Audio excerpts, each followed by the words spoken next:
Hello and welcome to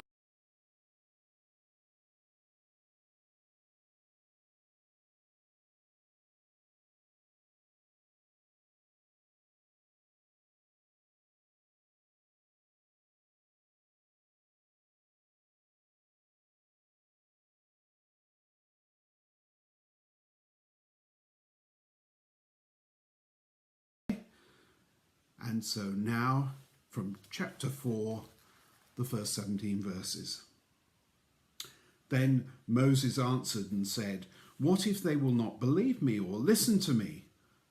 What shall I say? For they may say, 'The Lord has not appeared to you.'" And the Lord said to him, "What is that in your hand?" And he said, "A staff."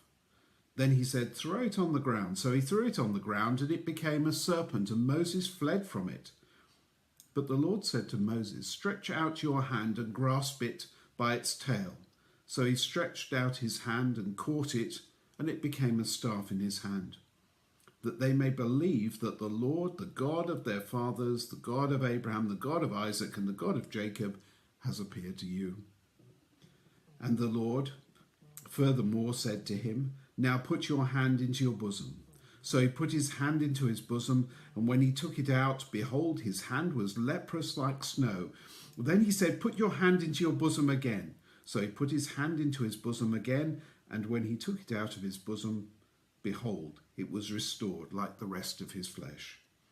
And it shall come about that if they will not believe you or heed the witness of the first sign, they may believe the witness of the last sign.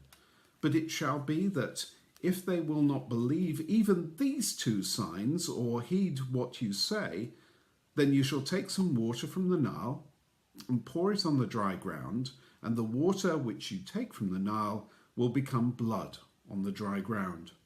Then Moses said to the Lord, "Please, Lord, I have never been eloquent, neither recently nor in time past, nor since thou hast spoken to thy servant, for I am slow of speech and slow of tongue." And the Lord said to him, "Who has made man's mouth? Or who makes him dumb or deaf, or seeing or blind? Is it not I, the Lord?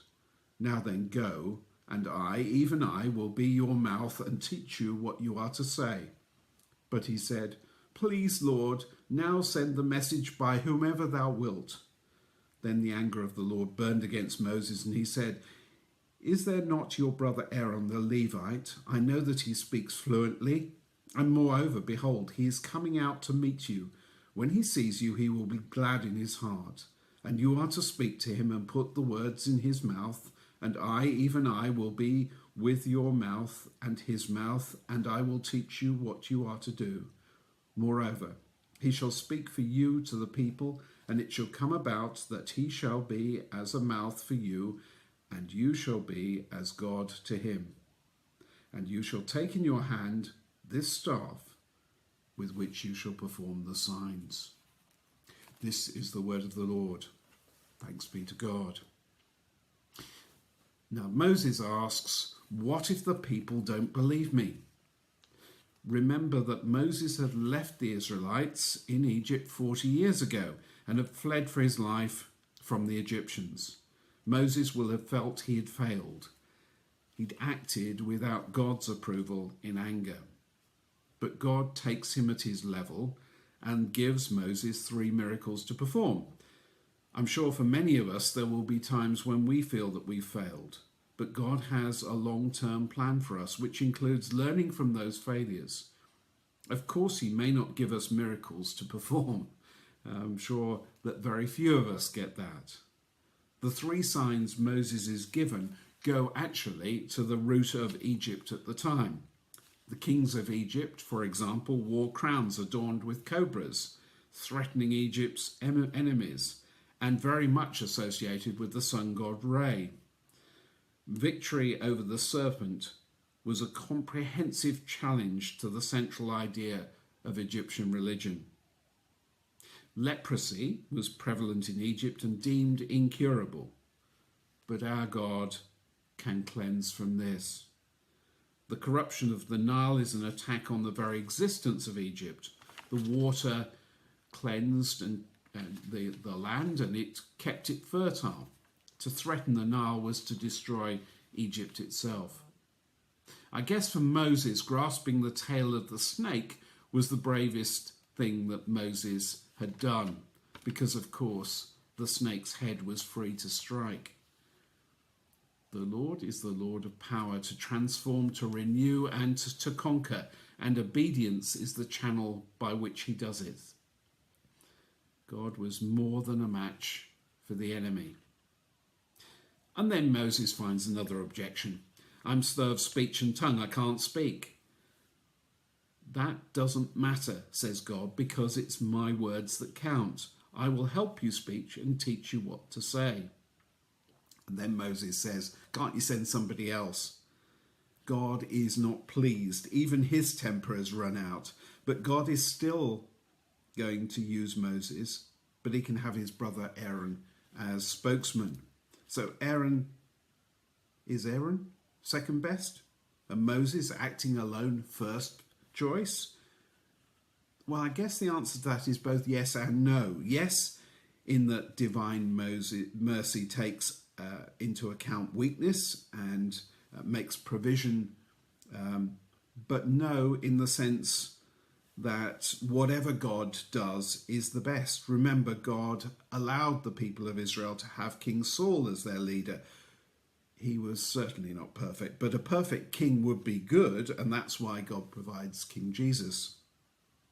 Aaron is not a miraculous divine intervention, but he's a provision long since prepared with the necessary gifts. Aaron is 3 years older than Moses, as we discover in chapter 7, and Aaron has already set out from Egypt before Moses leaves Midian, so that they can meet on the mountain of God.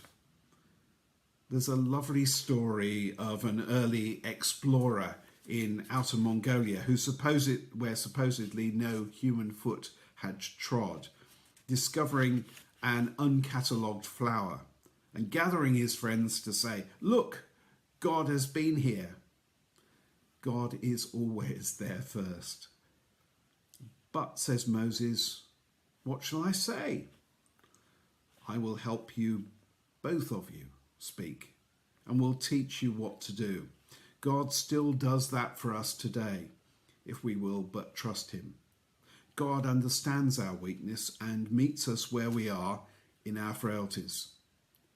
So Moses is to get words from God, which he is to ask Aaron to speak, put words, as it were, into Aaron's mouth. And of course, we later find out in the New Testament, in 2 Timothy and 2 Peter, that the whole of Scripture is inspired for our teaching. So it's the same teaching Lord who provides words for Moses, spoken by Aaron, who was the teacher of the apostles and is our teacher when we come to understand the Bible.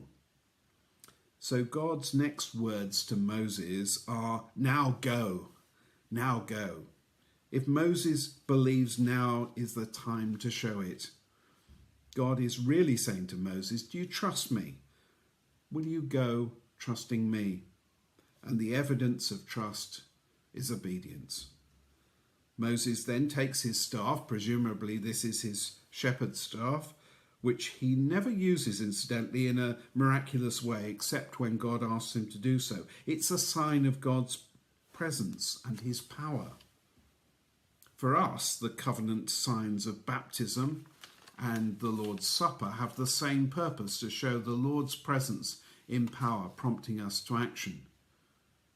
So why did God pick Moses when Moses himself declares so many factors which look unsuitable?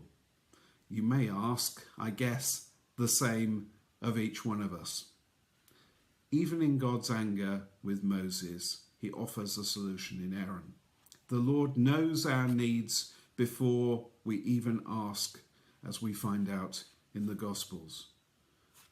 The main lesson from this passage, it seems to me, is that God will go with us if we trust him, and he will provide the resources we need. More from Exodus with one of my colleagues next time, but meanwhile, enjoy your day with God.